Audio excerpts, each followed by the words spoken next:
비대위원장 임명 권한에 대한 이권 해석은 어떻게 나누셨습니까? 그 부분은 당원 당규를 개정해서 저희가 직무대행이 임명할 수 있도록 개정을 해야 되기 때문에 그거는 전국위에서 의결하는 절차를 거쳐야 합니다. 대표님 오늘 안에서 어떤 논의 좀 어떻게 하시기로 하셨는지. 대변인께서 다 발표하신 걸로 알고 있습니다. 오늘 그 사퇴 의사를 표시한 최고위원들이 참석한 거에 대해서 좀 말들이 많은데요. 이미 그 부분도 다 설명한 걸로 알고 있는데요. 대표님 그 직무대행이 임명할 수 있게 당원 개정하잖아요. 근데 대표님께서 앞서서 직무대행 사퇴하신다고 했는데 직무대행 그대로 그러면 일단은 하시는 건가요? 비대위원장은 어떤 거 모실지에 대해서 구체적으로 나온 게 있었나요?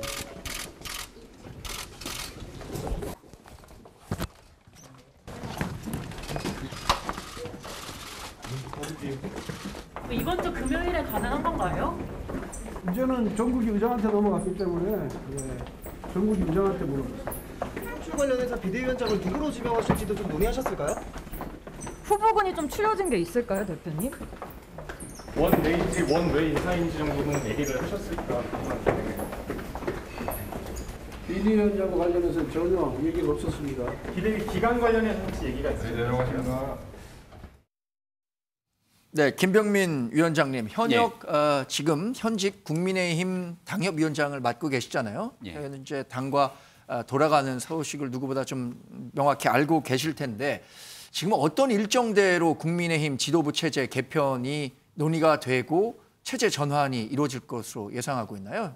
일단 지난날 있었던 의원총회 결과에 따라서 의원총회에 나왔던 내용이 기속력을 다 갖고 있는 건 아닙니다만 전체 의원들 대다수의 뜻을 모아서 비대위로 건너가는 것들에 대한 동의들이 좀 이루어졌던 것 같고요. 최고위원회가 사실상 더 이상 최고위로서의 기능들을 상실했기 때문에 비대위로 넘어갈 수밖에 없는 수순인 건 맞는 것 같습니다.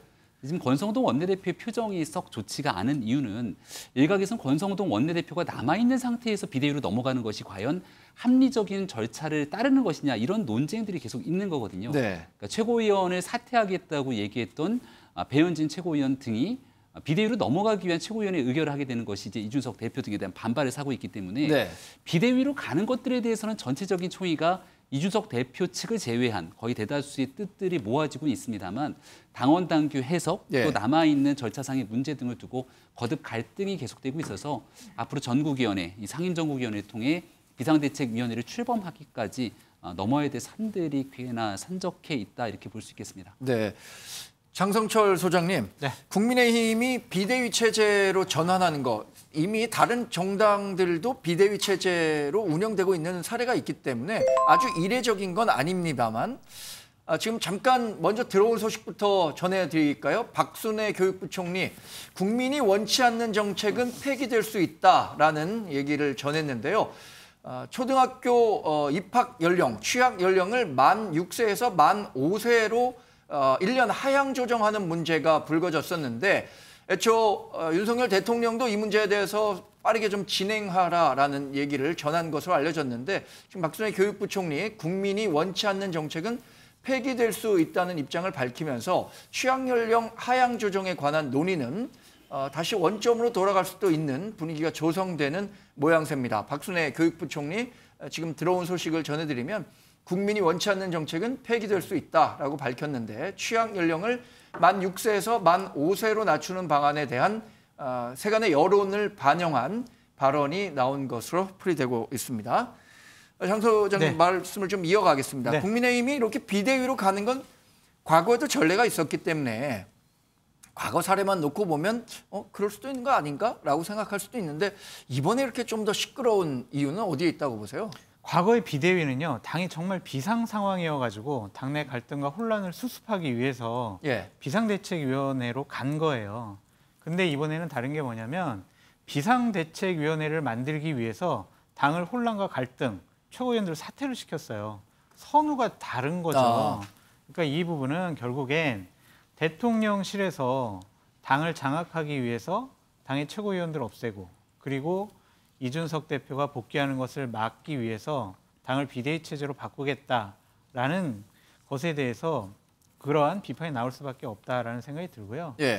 이것은 상당히 안 좋아요. 왜냐하면 1호 당원인 대통령께서 당이 혼란스럽고 어려울 때 당무에 좀 개입을 하셔서 당의 갈등 상황을 조정하는 것까지는 좋은데 네.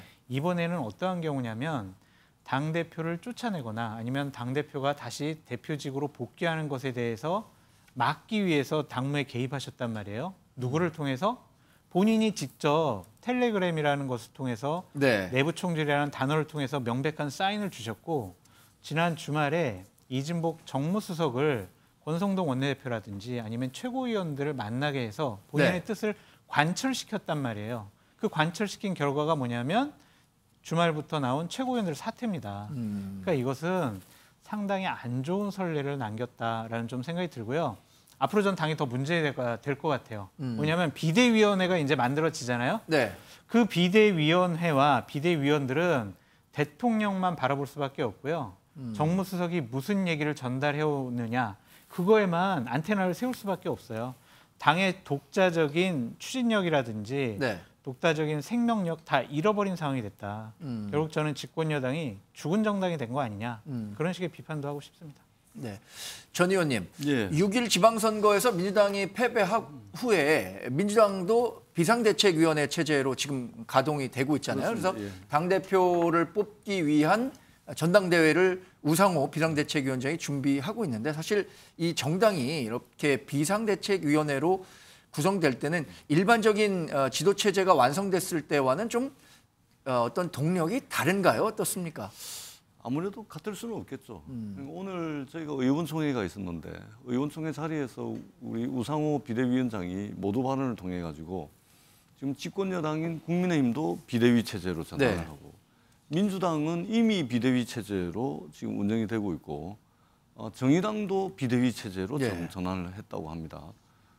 그러면서 이제 우상호 비대위원장 말씀이 우리 정당 정치를 한 번쯤은 여야를 막론하고 예. 왜 이렇게 1, 2, 3당이 전부 다 비대위 체제로 지금 운영이 되고 있는가. 대한민국의 정당 정치를 한 번쯤은 좀 둘러보고 성찰할 필요가 있지 않을까. 네. 이런 말씀을 하시더라고요. 그렇기 때문에 비대위로 당을 운영한다는 것은 물론 이제 비상 상황인지 아닌지에 대한 판단은 주관적으로 좀 틀릴 수는 있을지는 몰라도 어떻든 이게 정상적인 상황은 아니다. 더더구나 집권 여당이 대선에서 승리를 하고 지방선거에서 승리를 했음에도 불구하고 집권 여당이 오히려 온 마음과 온 몸을 다해서 네. 국정 과제를 이제 실천을 하고 뭐 좀 이런 모습을 보여야 되는데 집권 여당이 오히려 비상대책위원회로 운영이 되는 것은 상당히 한국 정당 정치사에 있어서 네. 좀 이례적이다 이렇게 생각을 합니다. 박원석 의원님, 이렇게 비상대책위원회로 간다는 거는 이제 거의 기정사실화된 것 같아요. 국민의힘이. 그러면 이 비상대책위원회가 어떤 성격을 갖는 비상대책위원회냐 이런 것도 관심이 쏠릴 수밖에 없을 것 같습니다. 그러니까 차기 당대표를 뽑기 위한 아주 소극적인 역할만 하는 비상대책위원회냐 아니면 당의 혁신 과제를 전부 포함시키는 비상대책위원회가 될 것이냐 또 조기 전당대회가 열릴 것인지 아니면 전당대회가 좀 시간을 갖고 걸릴 것인지에 대한 궁금증도 있어요. 현실적으로 전권을 갖는 혁신 비대위가 네. 되기는 좀 어렵겠죠. 근데 객관적으로 지금 국정 지지율이 많이 떨어지고 또 국정 동력도 갈수록 약해지고 있기 때문에 네. 뭔가 전면적 쇄신이 필요한 시점은 맞는데 지금 국민의힘이 비대위가 들어서게 된 이 과정, 경로를 보면 좀 납득하기가 어렵잖아요. 네. 선거에서 2번이나 연거푸 이겼고 그리고 선거 이후에 서로 공을 다투는 과정에서 여당 내의 권력투쟁이라는 건 흔히 일어나지만 이번처럼 조금 쓴소리를 하는 당대표를 찍어내기 위해서 네. 인위적으로 비상 상황을 만들고 거기에 대통령의 의중이 실린 이런 비대위는 과거 정치에서도 좀 찾아보기 어려운 예. 그런 희한한 상황이어서 이 상황에서 뭐 쇄신 비대위가 전권을 가지고 뭘 당을 혁신하고 이러기는 어려워 보이고 결국 이제 차기 지도부 들었을 때까지 전당대회를 준비하고 뭐 가장 소극적인 형태의 네. 그런 어떤 뭐 과제를 수행하는 비대위가 되지 않을까 예상을 하고요. 조기 전대 문제는 이번에 전국위에서 매듭짓지 않고 비대위로 넘길 것 같아요. 근데 이제 두 가지 해석이 있는 것 같습니다. 조기 전대를 하려면 당원 개정이 필요하다 이런 해석이 있는 것 같고 아니다. 이준석 지도부는 무너진 거다. 그리고 이제 새로운 지도부를 선출해야 되기 때문에 이전 지도부의 단지 대표 거리 상황으로 해석해서 뭔가 당원을 개정해서 조기 전당대회를 치러야 된다는 거는 그건 틀린 해석이다. 네. 그냥 임기 2년짜리 지도부를 새로 선출하면 된다. 이런 주장도 있는 것 같아요. 네. 뭐 어떤 유권 해석이 맞는지 저는 내부자가 아니기 때문에 판단하기는 어려운데 아마 뭐 당내에서 이런저런 토론을 통해서 거치겠죠. 그러나 분명한 건 전당대회 시점을 뭐 내년으로 미루지는 않을 것 같아요. 네. 지도부 공백 사태가 상당히 장기화되고 또 지금 이른바 이제 윤핵관들 입장에서는 이준석 대표 어렵게 쫓아냈는데 내년에 이준석 대표가 징계가 해제되고 나서 전당대회가 열리면 다시 당대표 나와서 다시 당대표 되는 수도 있잖아요. 네. 지금 뭐 여론의 흐름이나 이런 걸 보면은 배제할 수가 없어요. 네. 그런 상황을 원하지 않을 거여서 연내에 전당대회는 열릴 거다. 다만 그 전당대회를 위해서 당원 개정이 필요하냐 아니면 새로운 지도부이기 때문에 필요 없이 그냥 차기 공천권을 갖는 총선 공천권을 갖는 새로운 2년짜리 지도부가 들어서는 거냐. 이건 아마 당내 뭐 의견 교환을 통해서 정리가 되지 않을까 싶습니다. 네. 지금 말씀하신 것처럼 국민의힘 비상대책위원회가 구성될 경우에 비상대책위원장은 누가 맡고 비상대책위원은 어떤 사람들로 구성돼야 하는지에 대한 함합평들도 계속해서 나오고 있습니다. 최근에 비상대책위원회의 유력 후보로 거론되고 있는 분이죠. 국민의힘 조경태 의원 직접 전화 연결해서 조 의원이 생각하는 비상대책위원회 어떤 모습으로 가야 하는지 이야기 좀 들어보도록 하겠습니다. 조 의원님 나와 계시죠? 네, 안녕하십니까. 조경태입니다. 네, 조 의원님 바쁜 시간에 감사합니다. 비대위 전환까지 여러 절차들을 겪어야는 하겠습니다만 이번 주 안에 비대위 출범도 어느 정도 가능하다고 예상하십니까? 네, 저는 최대한 빨리 당내 상황을 수습하기 위해서는 어쨌든 최대한 빨리 비대위가 출범할 수 있도록 하는 것이 매우 중요하다고 보고 있고요. 네. 현재로서는 아마 여러 가지 채널을 통해서 여론 수렴을 하고 있는 걸로 그렇게 알고 있습니다. 네. 일부에서는 이준석 대표가 반발해서 법적인 절차를 통해 가처분 소송 같은 걸 내면 어떻게 대응할 거냐 이런 부분을 걱정하는 목소리도 있어요. 조 의원님은 어떻게 생각하십니까? 글쎄요. 이준석 대표도 제가 아끼는 후배 정치인 중에 한 사람인데요. 예. 그렇게 무리하게 당이 지금 당 꼬라지가 지금 엉망이지 않습니까? 예. 당의 지지율도 지금 어떤 일부 여론조사에는 더불어민주당에 뒤처지기 시작했고 또 대통령 지지율이 지금 20%대로 내려앉는 상태에서 네. 이게 정말 비상 상태로 지금 초비상 상태라 보고 있거든요. 예. 이런 절박함을 누구보다도 잘 알고 있기 때문에 이준석 대표가 그렇게 무리한 그런 어떤 모습은 보이지 않습니다. 네. 사실 국민의힘은 대선, 지방선거 연이어 승리하면서 사실 지금 윤석열 대통령이 집권한 지도 불과 80여일밖에 되지 않는 상황인데 이렇게 당 지도부와의 불협화음이 나타나고 이런 현실까지 오게 된 배경에는 어떤 원인이 가장 크게 작용했다고 보세요? 저는 윤석열 대통령실도 그렇고 지금 우리 국민의힘도 그렇고 초심을 잃어버린 것 같습니다. 예. 사실은 국민의힘이라는 당의 이미지가 국민께 힘을 주기 위해서 희망을 주기 위해서 당명을 국민의힘이라고 짓지 않았습니까? 네. 그런데 양 선거에서 연거푸 승리하다 보니까 이 정신을 못 차리는 것 같아요. 그래서 지금은 국민의힘이 국민에게 힘을 빼는 그런 정당, 국민에게 희망이 아니라 절망을 주고 있는 그런 정당으로 좀 바뀌고 있는 것에 대해서 네. 매우 국민들도 그렇고 당원들도 그렇고 우려를 하고 있습니다. 네. 조 의원님은 이번에 당 지도부 개편과 함께 이 부분에 일정 정도 책임이 있는 대통령실에서도 책임지는 모습이 있어야 한다라는 주장을 펴고 계신 것으로 알고 있습니다. 어떤 의미에서 이런 발언을 하셨는지 궁금합니다. 네, 그렇습니다. 지금은 사실 출범한 지 100일도 되지 않았는데 예. 대통령 지지율이 지금 20%로 내려앉았습니다. 않습니까? 그리고 당 지지율 역시도 지금 민주당이 뒤처지기 시작했다는 것은 이게 상당히 좀 할 정도로 네. 참으로 이 부분에 대해서 저는 당에만 책임을 지을 것이 아니라 네. 대통령실에서도 대통령을 보좌하고 있는 대통령실에 있는 여러 관계자 역시도 저는 대대적인 인적 쇄신이 이어져야 된다 보고 있고요. 네. 아울러서 정부의 관계자들 중에서 국민들께 빈축을 싸고 있는 내각의 인사가 있다면 과감하게 이번 기회에 좀 인적 쇄신을 해야 된다. 이런 생각을 하고 있습니다. 네, 조 의원님, 지금 비상대책위원장 후보로 거론되고 계시잖아요. 혹시 비상대책위원장을 맡아달라는 요구가 올 경우에 수용하실 의향이 있으신가요? 네, 지금은 당이 백척 간두에 있는 위기 상황이기 때문에 예. 저는 선당후사하는 마음으로 우리 당원들과 국민들께 헌신할 그런 각오는 되어 있습니다. 저는 우리 당을 다시 지지를 다시 회복시키는 역할을 네. 저희에게 그 소임을 맡긴다면은 그런 최선의 노력을 다하겠습니다. 네, 이런 그 구체적인 결심이 서셨다면 임기는 어느 정도로 또 어떤 문제들을 주로 다루실 건지에 대한 보관도 갖고 계신가요?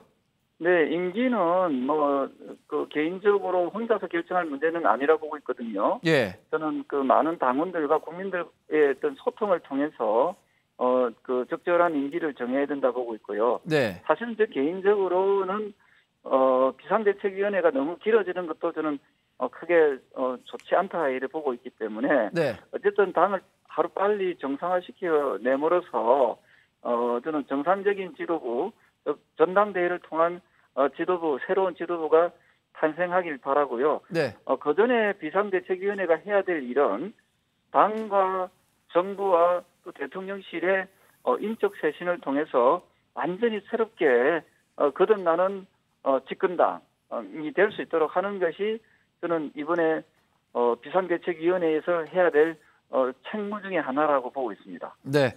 네, 오늘 바쁘신 와중에 전화 통화 고맙습니다. 네, 감사합니다. 네, 지금까지 국민의힘 조경태 의원과 전화 통화해봤고요. 잠시 이 전화 통화 품질이 좋지 못했던 점은 양해 부탁드리겠습니다. 지금 국민의힘 비상대책위원회 전환에 앞서서 전국상임위원회가 열리기로 되어 있습니다. 오는 5일에 개최되기로 예정이 돼 있는데요. 이 과정에서 이 전국상임위원회를 개최하기 위한 최고위원회를 열었는데 이 최고위원회가 제대로 된 최고위원회에서 적법한 결과가 나왔느냐 이 부분에 대한 또 논란들이 제기되고 있는 상황입니다. 관련한 자료 화면 보시고요. 이야기 이어가겠습니다. 참석하시게 된 이유가 있을까요? 사퇴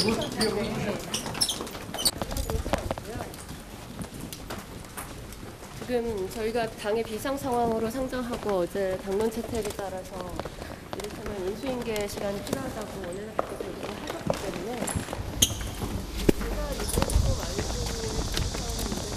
원내대표가 한번 직접 물어볼 수 있을 것 같습니다. 오늘 그 따로 사퇴 선언을 하시는 사퇴를 사유는 저는 이미 밝혔고요.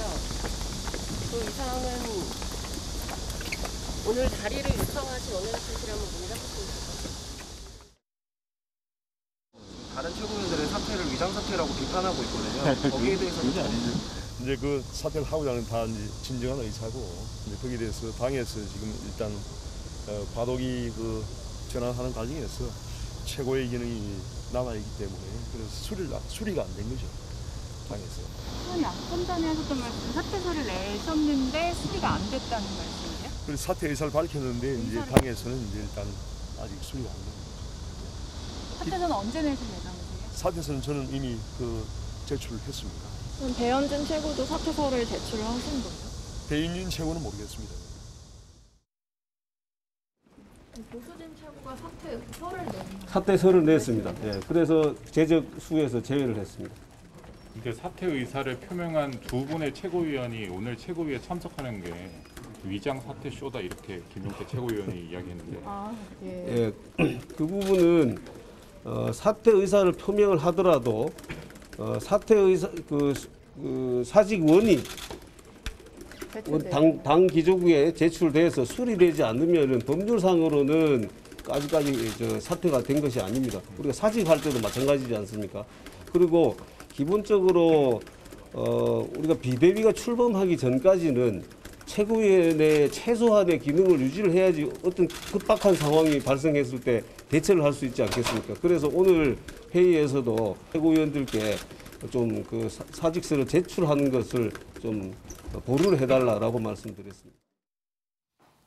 네, 오늘 국민의힘은 최고위원회 회의를 개최했습니다. 어제 있었던 의원총회에서 당이 비상 상황이어서 비상대책위원회 체제로 가야 된다라는 점을 의결했고 이것을 공식적인 절차를 통하기 위해서 최고위를 개최했는데 권성동, 성일종, 배현진, 윤영석 이렇게 4명의 최고위원이 참석해서 전국위원회 소집을 의결했습니다. 그런데 이 가운데 배현진, 윤영석 최고위원은 이미 사퇴 의사를 밝혔는데 과연 최고위원회에 참석해서 의결에 참석한다는 것이 적법한 절차였느냐 이 부분을 두고 논란이 좀 일고 있는 것 같습니다. 장 소장님, 네. 이 부분은 어떻게 예상하세요? 지금 반대 측과 찬성하는 측에서 여러 논란이 좀 있는 것 같은데요. 대단히 잘못된 거죠. 최고위원 사퇴라는 것은 정치적인 행위로 봐야지. 네. 혹시 사직서를 제출했다, 사직서가 수리가 안 됐다. 사직서를 그럼 기조국장한테 제출해가지고 기조국장이 그럼 사퇴서를 받아들이면 최고위원이 사퇴하는 겁니까? 네. 그것은 말이 안 되고 선언적인 의미로 봐야 될 것 같은데 저게 이제 웃긴 상황이 뭐냐면 왜 비대위원회로 가냐? 예. 최고위원회가 기능을 상실한 비상 상황이기 때문에 비대위로 가자는 거잖아요. 네. 근데 지금 최고위원회는 정상적으로 활동을 하고 있는 것으로 보여지잖아요. 그러면 왜 비대위로 갑니까? 이거는 답을 정해놓고 문제를 푸는 것이다라고 볼 수밖에 없고요. 저분들은 결국에는 비상 상황 호소인 아니냐 예. 이렇게 볼 수밖에 없어요. 집권 여당 아닙니까? 그리고 지난 시절에 문재인 정권 하에 민주당이 당원 당규를 어겨가면서 당원 당규를 자기들의 입맛대로 바꿔가면서 예. 무리한 일들을 했을 때 국민의힘 의원들 저 같은 사람 얼마나 비판 많이 했습니까? 네. 그럼 이제 저런 모습을 어떻게 할 거냐고요. 이거는요.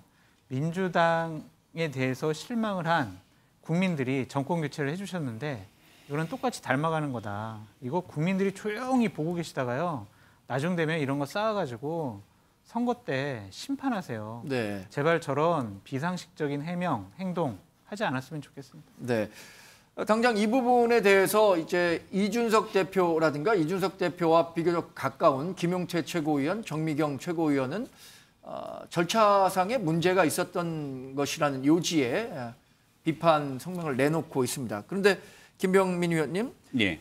지금 당에서 설명하는 건 사직서를 냈다고 해도 사직서가 완전히 처리되기 전까지는 정식 사직이 되지 않는 상황이기 때문에 절차상 문제가 없다라고 얘기를 하고 있는 것 같아요. 그럴 거면 조수진 최고위원의 사직서도 처리를 하지 말아야죠. 근데 조수진 최고위원이 참여를 하지 않으니까 네. 조수진 최고위원의 사직서는 처리하면서 의결정도수를 맞추기 위한 절차들을 하나 둘씩 밟아가니까 네. 김용태 최고위원, 정미경 최고위원 그리고 이준석 대표가 이것 봐라 하고 비판하기 좋은 빌미를 준 것 아니겠습니까? 네. 지금 당이 굉장히 혼란스럽고 어려운 위기 상황이라면 모두가 다 뒤로 물러나서 이 위기를 극복하기 위해 나아가야 되는데 나는 이 부분에서 어느 정도 살 수 있는 공간을 열어두고 다른 사람에 대해서는 살 수 없는 그 형국을 만들어내기 시작하는 순간 꼼수라는 비판을 면하기가 네. 굉장히 어려울 겁니다. 앞서 장 소장님이 얘기해 줬던 내용 중에 핵심적인 내용은 최고위원회의 기능이 마비가 됐기 때문에 비상대책위원회로 가는 건데 그 네. 최고위원회가 의결하는 것 자체가 모순이 아니냐. 여기에 대해서 설명할 수 있는 얘기가 없거든요. 그러니까 이거를 깔끔하게 풀어내는 가장 간단한 방법은 권성동 원내대표가 사실상 사직을 하게 되면 예. 김용태 최고위원, 정미경 최고위원 2명만 남아있다 하더라도 최고위원의 기능이 아예 무력화되는 겁니다. 네. 그럴 경우에는 최고위 의결을 하든 안 하든 어쩔 수 없이 비상대책위원회를 가는 거거든요. 그러면 권성동 원내대표의 책임론이 부각이 되고 있습니다만 지금 권성동 원내대표는 원내대표 사임에 대해서는 말을 아끼고 있는 상황이잖아요. 그러니까 이 상황에서 권성동 원내대표에게 모든 책임을 묻는 것도 무리가 있습니다만 이준석 대표에게 책임이 있다면 권성동 원내대표를 비롯한 모든 지도부의 책임이 있기 때문에 다 뒤로 물러날 때만이 비상대책위원회가 정상적인 가동이 될 겁니다. 네. 근데 지금은 비상대책위원회는 만들고 싶은데 이준석 대표는 안 되고 또 권성동 원내대표는 되면서 누군가는 같이 그 뒤에 입김을 불어넣는 듯한 모습이 연출되게 되면 지금 국민의힘이 이 빠지고 있는 지지율에서 제대로 갈 길을 찾고 있는 거야라고 하는 비판에 직면할 여지가 있기 때문에 당에서는 당원 당규에 대한 해석 여부를 두고 지금 설왕설래할 때가 아니라 정말 모두가 국민 앞에 죄송스러운 마음으로 고개를 숙이고 뒤로 물러나면서 진짜 한번 잘해보겠습니다라는 마음으로 비대위를 하지 않으면 그 다음은 어떤 비상대책위원회건 그 다음 전당대회를 통해 지도부가 돌아오게 되더라도 그 남은 기간을 다 채우는 것이 아니라 국민으로부터 거센 질타를 받을 수 있다는 점, 이 점은 진짜 명심해야 될 것 같다는 생각입니다. 이런 논란의 중심에 있었던 그 국민의힘 지도부 개편 논의는 굉장히 빠른 속도로 좀 진행이 되고 있는데요. 장 소장님. 네. 지금 이준석 대표는 어떤 입장인가요? 지금 전국 순회하면서 여러 여론전을 벌이고 있는 것은 우리가 목도하고 있습니다만. 그러니까 당원들을 많이 만나고 있고 당원 가입을 독려하고 있습니다. 그것은 결국에는 본인이 나중에 다시 한번 전당대회에 출마하든 아니면 출마하지 못하더라도 다음번 전당대회에서 지도부 선출에 본인의 영향력을 좀 끼치고 싶어 한다라고 볼 수밖에 없고요.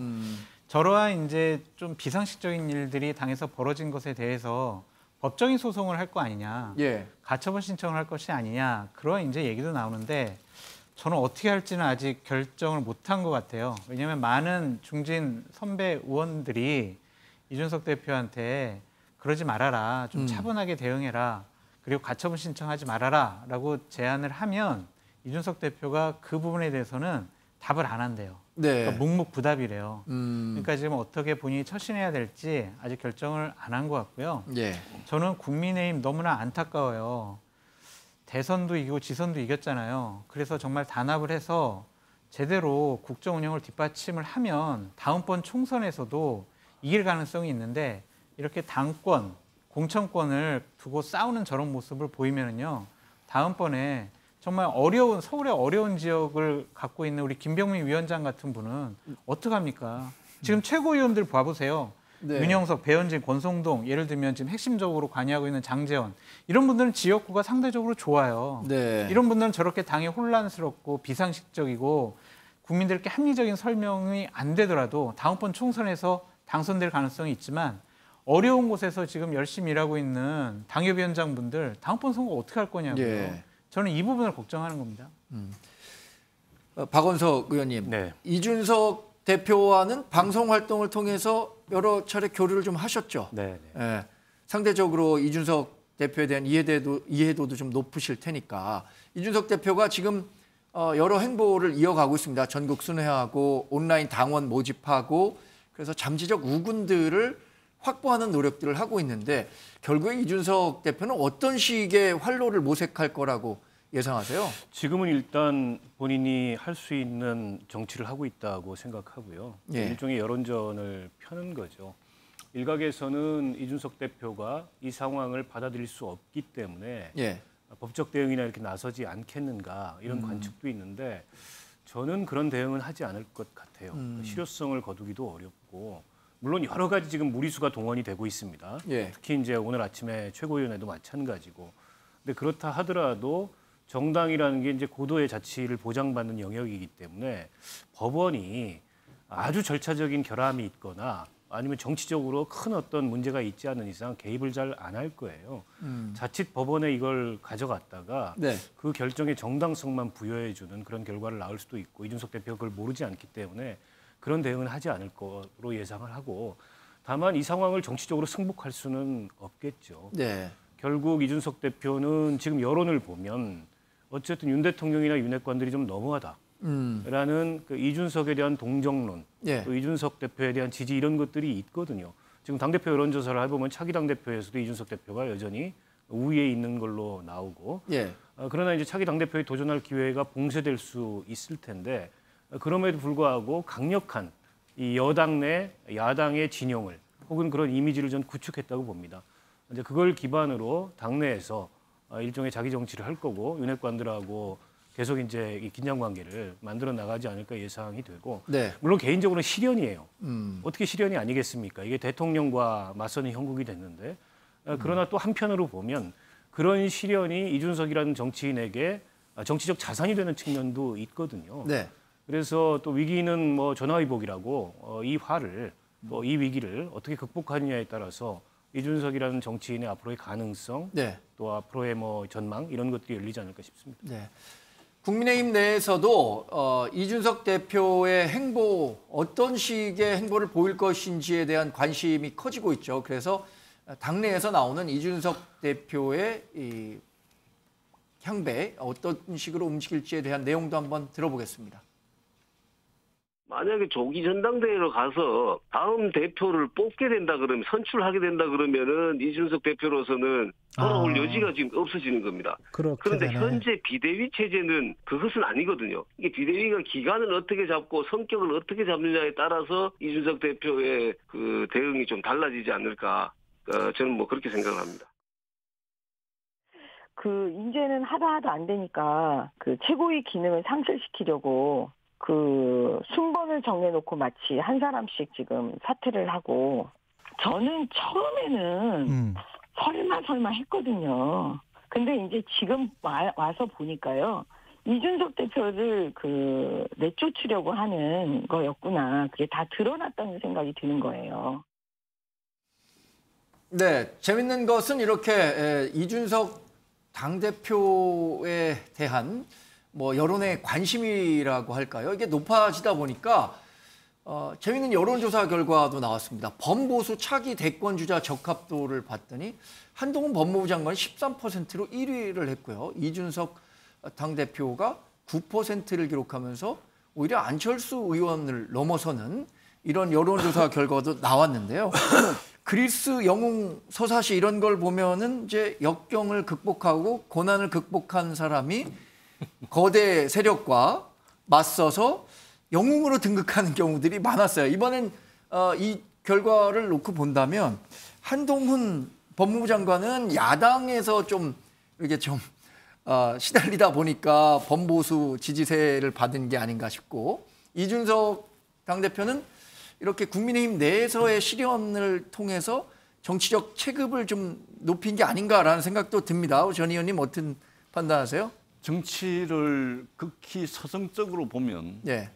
우리 앵커님 말씀대로 그렇게 해석을 할 수가 있습니다. 예. 근데 지금 한동훈 법무부 장관이 13%입니까? 그러니까 그 이준석 대표 9%, 뭐 홍준표, 안철수, 뭐 한동훈 해가지고 9%, 10%, 11%, 12%, 13%. 예. 사실은 별 의미가 없는 것이죠. 그리고 더더구나 한동훈 법무부 장관의 경우에는 윤석열 대통령과 한 몸이라고 보시면 되는 겁니다. 네. 그러니까 지금 현직 대통령 아니겠습니까? 그리고 현직 대통령이 비록 지지율은 떨어져 있긴 하지만 집권 초반에 대통령이 가지고 있는 막강한 권력, 파워, 힘, 뭐 이런 것이 있는 것이거든요. 이런 것이 한동훈 가장 아끼는 최측근 한 몸이나 다름없는 한동훈 장관에게 투영이 된 것으로 보여지기 때문에 지지율로서는 뭐 충분히 만끽하실 수는 있으나 크게 의미 없다 이렇게 보여지고요.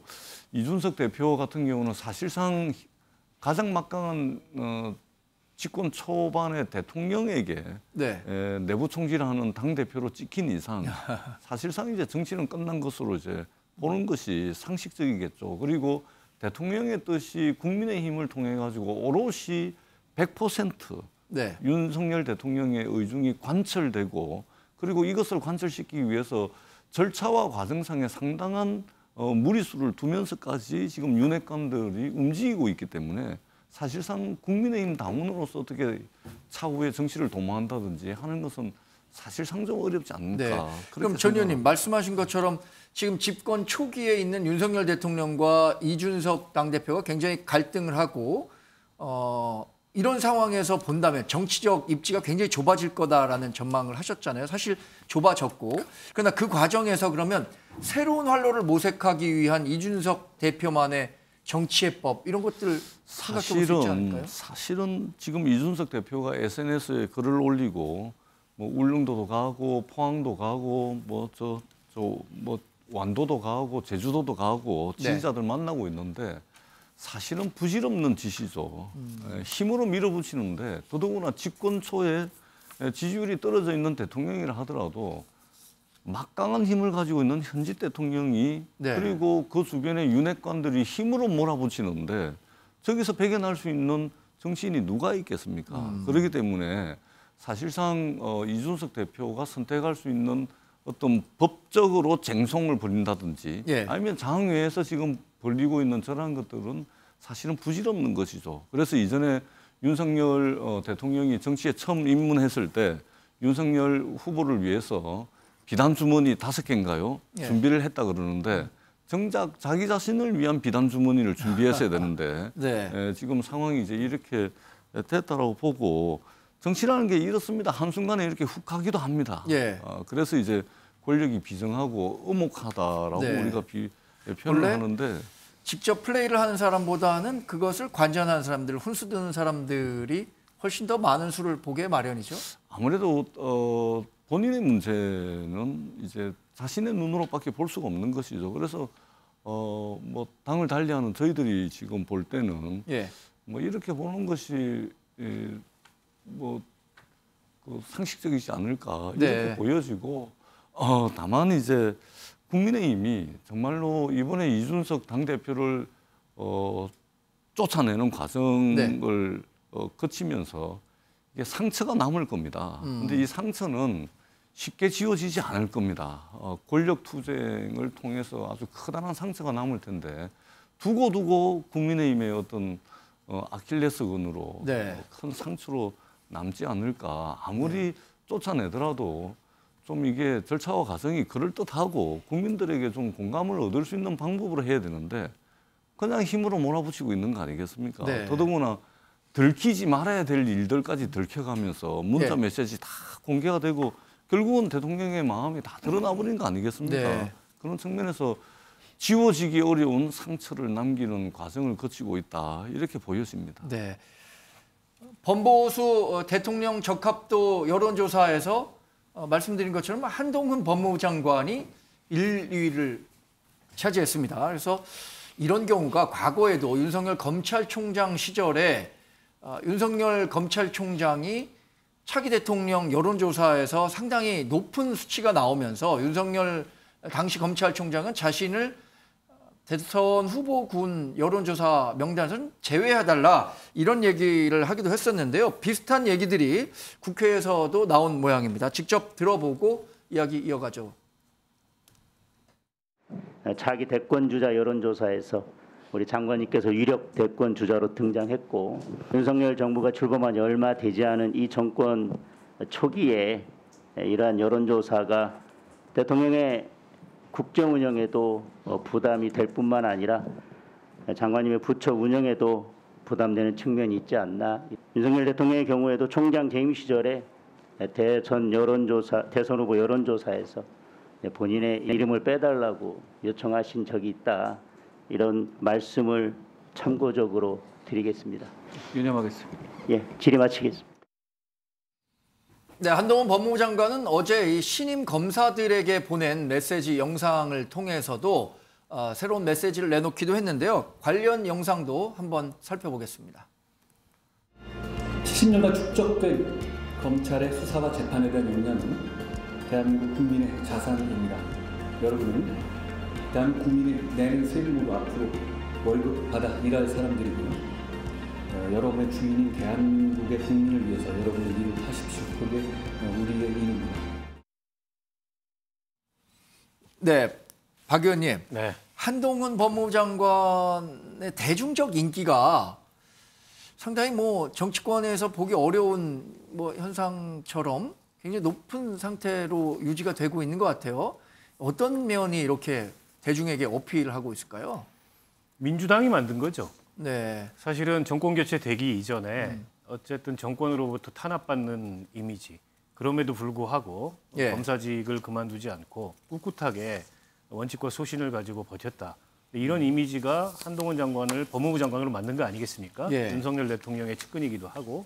근데 법무부 장관이 된 이후에도 어쨌든 청문회 과정이나 얼마 전에 있었던 대정부 질의 과정에서 어떻게 보면 민주당 의원들의 어설픈 한동훈 때리기가 한동훈 장관의 주가를 더 높이도록 만든 거고, 특히 지난번 대정부 질의 때 전임 법무부 장관이었던 박범계 의원이 1번 타자로 대정부 질의에 나섰는데 결과적으로 이제 여론의 평가는 예. 박범계 의원의 완패다 이런 평가를 받았어요. 이제 그런 것들이 이제 종합되면서 일종의 이제 반사 효과로 예. 한동훈 후보자에 대한 인기 또 여론조사에서 뭐 대선 후보 유력 대선 주자로 등장을 하는 건데 네. 저는 별로 의미 없는 여론조사인 것 같아요. 왜냐하면 정치인이 아니고 예. 국무위원입니다. 게다가 과거의 윤석열 대통령은 정권과 이 대척점에 서면서 그렇죠. 정권과 척을 지면서 만들어졌던 그런 지지 기반이고 그리고 본인이 그걸 자산으로 해서 정치인으로 이제 변신을 했는데 지금은 이제 여당의 일원인 국무위원의 일원이에요. 야당이 좀 그 어설프게 때리게 해가지고 만들어진 저 인기가 정치인 한동훈의 자산이 되기에는 제가 보기에는 뭐 별 근거가 없다고 보고 국무위원은 어쨌든 일로서 평가를 받아야 됩니다. 야당하고 대립한다고 국무위원이 성과를 내는 건 아니고요. 네. 혹여라도 한동훈 장관이 저런 데 취한다면 오히려 저는 뭐 좋지 않은 결과를 낳을 거라고 봅니다. 네. 그런 측면에서 본다면 문재인 대통령이 국정운영 지지도가 굉장히 높았을 때 이낙연 당시 총리가 대선 후보 적합도에서 뭐 아주 높은 지지율을 보일 정도로 그런 차기 주자로서 각광을 받기도 했는데 그러니까 장 소장님 13% 정도의 지지율은요. 기본적으로 윤석열 대통령을 강하게 지지하는 분들 중에 일부가 지지하고 있다라고 좀 생각이 드는데 박원석 의원님 말씀하셨던 것처럼 지금 별 의미가 없지만 한동훈 법무부 장관은 정치를 할 것 같아요. 그러면 2024년도 총선에 나올 수밖에 없을 겁니다. 그래서 그때 만약에 어떤 지역구를 받아서 총선에서 배지를 달고 오면 2027년에 있을 대선에 본인이 한번 도전해보지 않을까. 그러한 기본적인 여론조사 수치상 기반은 마련되어 있다. 앞으로 얼마나 법무부 장관직을 잘 그만두고 정치인으로 배지를 달아서 변신할지 두고 봐야 된다라고 말씀드립니다. 전 의원님, 저 얘기 들으니까요. 법무부 장관, 조국 법무부 장관도 사실 법무부 장관에 앞서서 총선을 통해서 국회의원을 먼저 했더라면 이런 뭘 가정입니다만 그랬으면 훨씬 더 체급이 다른 정치인이 돼서 대선 후보로까지 각광을 받지 않았겠느냐라는 호사가들의 얘기도 있잖아요. 무슨 의미가 있겠습니까? 뭐 저도 그때 당시에 조금 전에 하신 말씀, 그 말씀을 가지고서 사실은 이제 조국 전 장관께 여러 차례 제안도 했었죠. 부산에 이제 출마하시는 것이 맞다. 근데 결국은 출마를 하지 않고 법무부 장관으로 간 것이거든요. 그러기 때문에 뭐 이게 순간의 선택이 인생 자체를 완전히 바꿔놓은 그런 결과를 낳았는데 지금 한동훈 장관의 저 지지율은 그 윤석열 대통령과 한 몸이기 때문에 나오는 것이고 어떤 정치인의 역량, 자질 뭐 이런 것들은 추후에 어떤 모습을 보이느냐에 따라서 저는 뭐 달라질 수 있다 그렇게 생각을 합니다. 네, 지금까지 국민의힘 지도부 개편 논의와 관련한 얘기를 네 분과 나눠봤는데요. 다음 주제는 대통령실을 둘러싼 쇄신 목소리 함께 짚어보도록 하겠습니다.